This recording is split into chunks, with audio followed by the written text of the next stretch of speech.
झारखंड सर्वजन वृद्धा पेंशन योजना, इसके तहत जिसको भी वृद्धा पेंशन, विकलांग पेंशन, विधवा पेंशन, इस तरह का पेंशन का पैसा जिनको मिलता है और बहुत दिनों से उनको पैसा जो है कि स्टॉप हो चुका है, नहीं मिल रहा है, रुक गया है, उसके लिए भी कुछ कारण है जो कि मैं इस वीडियो के अंदर आपको बताऊंगा कहां से आपको सोल्व पाना है। और जो मंथली पैसा है वृद्धा पेंशन हर एक 5 तारीख को जो कि मिलना है, तो किसी किसी कारण जो है कि उनका पेमेंट नहीं हो पाता है। जैसे कि पिछले बार में चुनाव के लेकर या किसी भी प्रकार से रुकने के कारण 3-3 हजार तक पेमेंट हुए थे, जो कि वृद्धा पेंशन का मैंने देखा था किसी किसी का। तो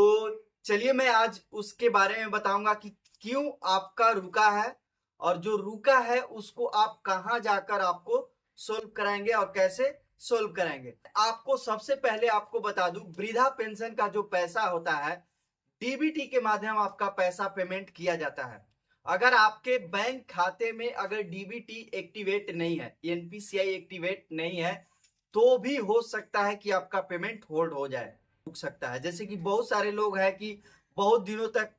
केवाईसी ही नहीं कराए हैं, अपने बैंक खाते में जाकर अपने केवाईसी को नहीं कराए हैं। उस तरीका से अगर आप केवाईसी, एनपीसीआई, डीबीटी सारे चीजों को अगर कर रखे हैं, फिर भी आपका पेमेंट नहीं आ रहा है, फिर भी आपका पैसा नहीं आ रहा है वृद्धा, विकलांग और विधवा पेंशन, तो उसके बाद भी आपको क्यों,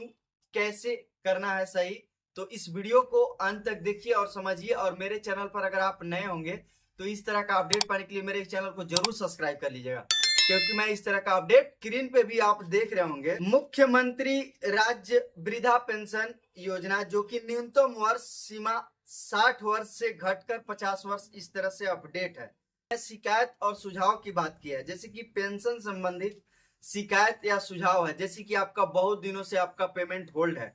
तो उसके लिए ग्रामीण क्षेत्र में अगर आप गांव से बिलोंग करते होंगे तो ग्रामीण क्षेत्र में आप अपना प्रखंड विकास पदाधिकारी के पास शिकायत दर्ज कर सकते हैं, उनसे मिल सकते हैं कि मेरा पेमेंट क्यों नहीं आ रहा है, उनसे सुझाव ले सकते हैं। और आप शहरी क्षेत्र से हैं तो अंचला अधिकारी या जिला स्तर सहायक निदेशक से सीधे संपर्क कर सकते हैं। समाधान नहीं होने की स्थिति में विभागीय नंबर पर शिकायत और सुझाव दर्ज किया जा सकता है। जैसे कि मेरे स्क्रीन पे आप देख रहे होंगे एक टोल फ्री नंबर भी है, उस पर आप शिकायत और कर सकते हैं। तो इस तरह से जैसे कि देख रहे हैं, अगर आपको देखिए मैं बता दूं कि पहले अपने तरीके से आप अपना सारा चीज चेक कर लें कि आपका हो सकता है कि आपका केवाईसी या आपका डीबीटी या आपने दूसरे बैंक खाते को ओपन करा रखा है और आपने पहले जो बैंक खाते में पेमेंट को ले पेंशन को, तो उस पेंशन का जो पहला वाला जो खाता था उस खाता को न होकर आप जो न्यू अकाउंट को ओपन कराए हैं, जैसे कि आप नया खाता को अभी तुरंत करंट ओपन करा लेते हैं, तो वो नया खोला जा रहा है, उस खाते में डीबीटी, एनपीसीआई तुरंत करके लोग किसी किसी बैंकर या किसी आप प्रज्ञा केंद्र से या किसी और छोटे बैंकों से आप ओपन कराते हैं खाता को, तो वो डायरेक्टली डीबीटी, एनपीसीआई आप बिना पूछे आपको कर देते हैं। और ऐसा भी होता है कि आप जो न्यू ओपन खाता कराते हैं उसमें आपका पैसा जाना शुरू हो जाता है और आप भ्रम में है कि मेरा जो पहले का खाता दिया हुआ है उसी खाता में पेमेंट होगा, तो ऐसा कुछ नहीं है। जब आपका डीबीटी और एनपीसीआई अगर एक्टिवेट न्यू खाते में हो जाता है तो न्यू खाते में ही आपका पेमेंट जाना शुरू हो जाता है। तो इसलिए आप अपने तरीके से आप अपना सबसे पहले जितने बैंक खाते हैं उस बैंक खाते को आप अपना तौर से चेक कर लें, अपने तरीके से चेक कर लें, तो ही आप अपना सुझाव और शिकायत के लिए किसी के पास जाएं। क्योंकि बहुत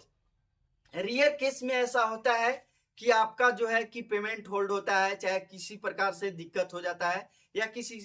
चीज से रुक जाता है। आप केवाईसी, डीबीटी एक्टिवेट ये सब आपका क्लियर होगा तो आपका रेगुलर पेंशन का पैसा जो है कि जारी रहेगा। अगर आपके किसी भी खाते से रिलेटेड या पेंशन से रिलेटेड जो भी शिकायत और सुझाव मैं बताया कि पेंशन से रिलेटेड आपको शिकायत और सुझाव मैंने दिखाया, उस नंबर पे या उन लोगों से आप मिल लेते हैं, विभाग के लोगों से मिल लेते हैं, तो भी आपका डाउट क्लियर हो जाएगा। और आप अपना बैंक अपने बैंक खाते में अगर केवाईसी नहीं कराए होंगे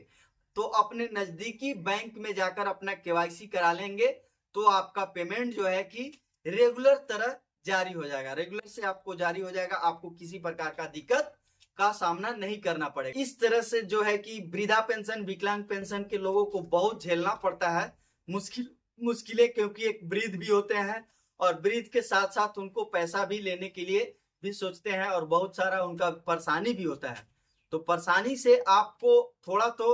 झेलना पड़ेगा, क्योंकि आपका बैंक केवाईसी